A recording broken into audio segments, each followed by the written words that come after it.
Hi everyone and welcome back to part 3 of episode number 4, phase 3. In this particular part, I will walk you through the various temples in the Warangal area.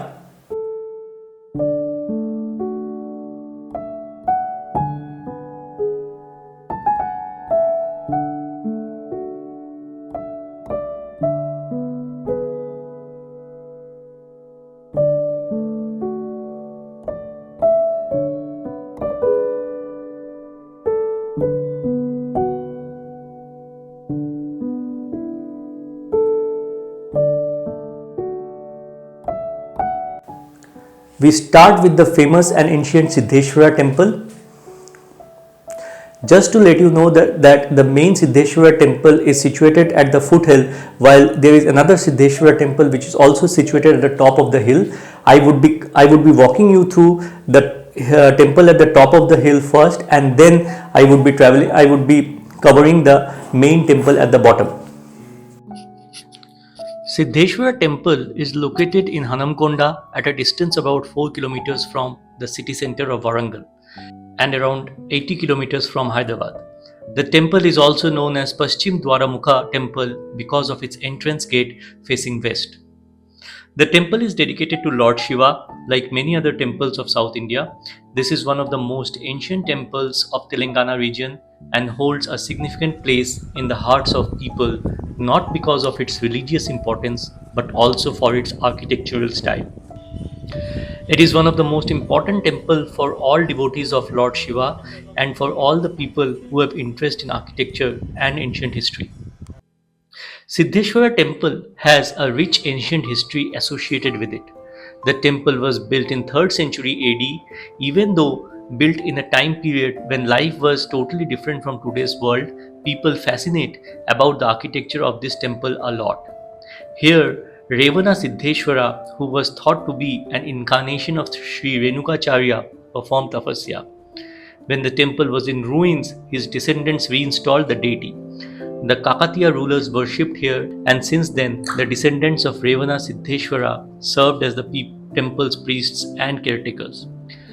According to legends, the Sthala Purana states that Mahadev took the form of Sri Siddheshwara Swami, also known as Swayambhu Shivalingam, following years of tapasya by Shandilya Maharishi.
One of the ancient temples and situated very near to Padmakshi Temple and just adjacent to Harsiddhi Kala Bhairava Temple.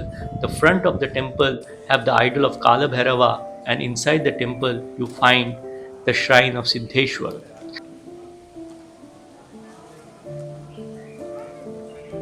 There is a small pathway on the left of the temple which leads you to a park with idols of Shaivite gods installed, and there is a lot of greenery. Peace and serenity pervade the atmosphere.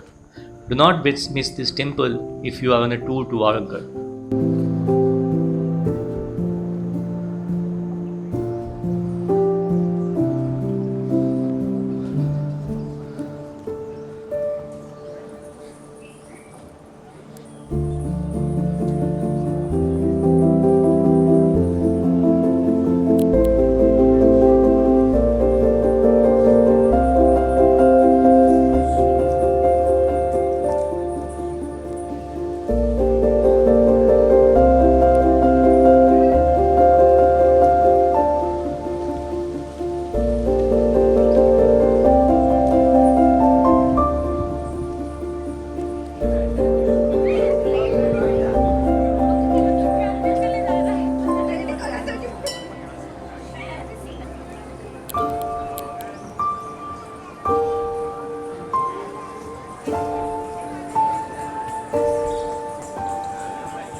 Hola, ¿qué tal? ¿Están los ganes?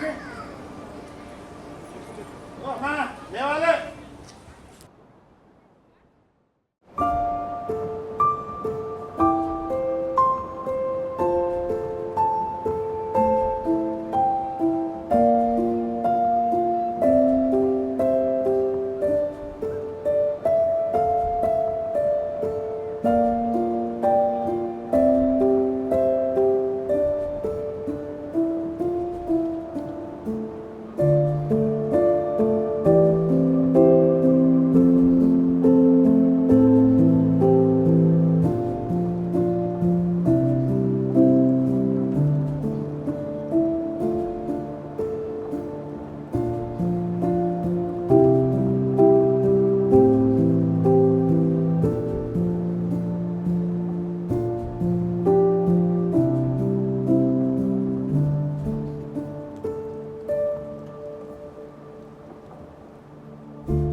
After Siddheshwara Temple, we next move to the Padmakshi Temple, which is not even 300 meters from Siddheshwara Temple and opposite the main road. Dedicated to Padmakshi, Sri Lakshmi Devi, with many Jain imageries around, one of the most beautiful temple in Hanamkonda, situated on a hillock on the sides of a beautiful lake.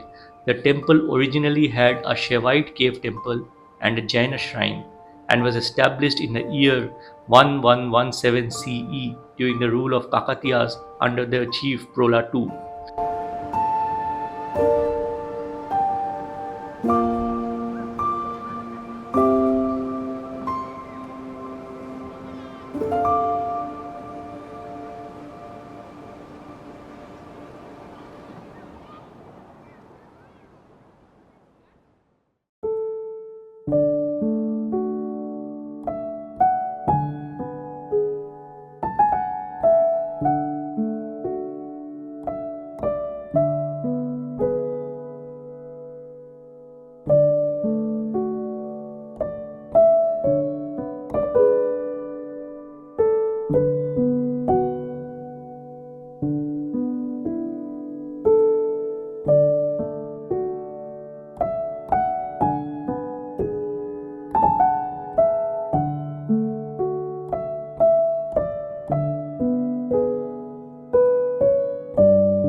There is a continuous conflict between Jains and Hindus on the control of the temple, with the Nizam of Hyderabad in the 19th century concluding it to be an original Hindu shrine. The artificial caves located to the west of the present day temple were probably carved before 5th century CE, as they are almost identical to the early Brahminical caves. A Jain shrine was probably added during the rule of Chalukyas or Vatapi or the Rashtrakutas. A 1117 CE inscription found that the temple records the construction of a Jain shrine and Kadalalaya Basadi and a gift of land to this shrine. The site probably already had Jain presence by this time. Mailama, the wife of Kakatiya minister Betana Pirgada, commissioned the shrine. An impressive feature of the temple is the four faces of Anaconda Pillar, which is a quadrangular column made of black granite stone at temple's entrance. The temple has rich sculpture of Jain Tirthankaras and other Jain gods and goddesses. The present Padmakshi herself is a Jain Yakshini of Parshvanatha called Amra Kushmandini, along with Yaksha Dhanendra, and with a huge naked image of Parshvanatha in the middle of both. Once a year, lakhs of women arrive to celebrate the famous Bathukamma festival and immerse flowers in the pond of the foot of the Padmakshi hillock. If you visit the Padmakshi temple, do take time to visit the entire hillock as it is huge and must extend it to cover both Jain and Hindu areas. I couldn't visit the other side of the hillock because of time constraints, but do visit if you have time.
The next temple I am going to talk about here is Bhadrakali Temple at Warangal, which is around 7 kilometers from Padmakshi Temple. Bhadrakali Temple in Warangal is almost the oldest temple in India that are dedicated to goddess Bhadrakali. Located atop a hill between the city of Warangal and Hanamkonda by the side of Bhadrakali Lake, it is an ancient temple which was originally built during the Chalukyan reign in 625 AD by the then king Pulakeshin II of Chalukya dynasty to commemorate his victory over Vengi region of Andhra Desam as per the writings on the temple wall. Kakatiya kings later have adopted the temple and considered goddess Bhadrakali as their Kul Devta. The temple was renovated around 1950s, after which the temple regained its popularity amongst the devotees. There is no trace of the original temple, or very minimal. The temple is known for its presence alongside the natural rock formations.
The sitting idol of goddess Bhadrakali is the main deity and is shown with 8 hands.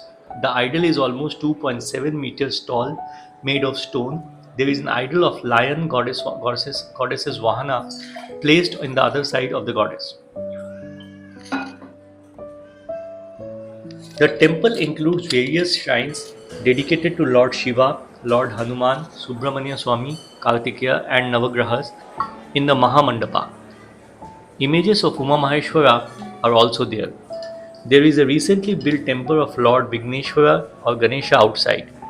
Another interesting feature of the temple, the deity in the temple is called goddess Bhadrakali, yet the image of the goddess is believed to be transformed by the holy mantras into Tripura Sundari, a rare form which signifies the supreme feminine power of this universe. The word Tripura Sundari literally means beauty of three worlds. This state comprising of goddess Kali form is regarded as the greatest manifestation of Prakriti.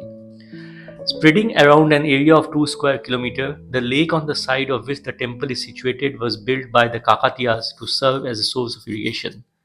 Architecturally, the temple is built in Chalukyan style to mark the conquest of the Vengi region.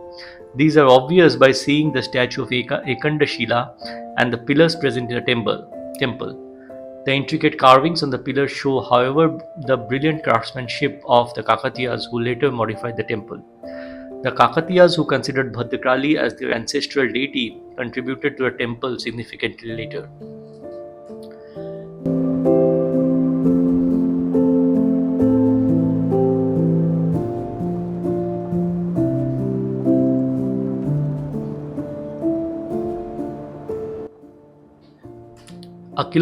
A distance from the Bhadrakali temple is the Mallikarjuna Temple at Ramannapet. Not much I could find about the temple, but it's an old temple too. This is very historical and has a great story to it. This is called Shiva Panchayathana Kshetram. This temple is blessed with the presence of Lord Ganesha, Brahmaramba, Thalli, Surya Bhagwan, Lord Vishnumurti, Lord Guru Dakshinamurti, Lord Srivalli Devasena, Sameta, Subramanyeshwara Swami, Lord Abhaya Anjaneya Swami, Lord Kala Bhairava, and Navagrahas. Speciality of this temple is the Lord Kala Bhairava Puja, which is done on every week, which is pleasant.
So that brings me to the end of part 3 of episode number 4. I once again hope that you did enjoy the video to the fullest.